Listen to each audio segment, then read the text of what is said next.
Asanteni sana wanangu kwa msaada wenu. Hii ni nchi ya kuvutia sana. Je, ulizaliwa hapa Musa? Nimeishi hapa kwa miaka kadhaa. Kabla ya hapo uliishi wapi? Nilikuwa naishi Misri, ambako nilikulia katika hekalu la Farao. Ngoja kwanza. Farao, unamaanisha yule mfalme wa watu wa Misri? Ndiyo. Lakini alikuwa ni Farao wa zamani zaidi.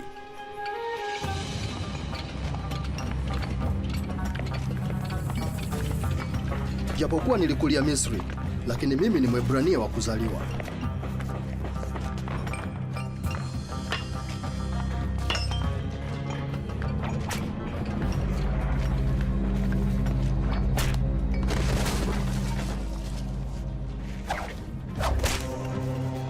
Kuna siku nikamwona nyapara wa Kimisri akimtandika mtumwa.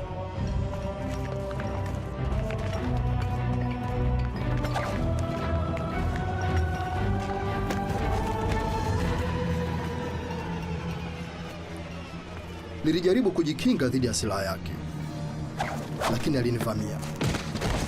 Kwa bahati mbaya, nikamuua.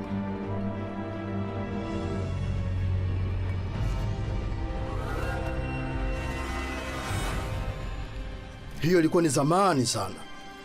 Hapa Midian nilikuja kama mkimbizi, na kwa miaka mingi nimeishi bila taabu, nikiitunza familia na mifugo yangu. Na watumwa wote walipata uhuru wao, sio? Hapana, bado.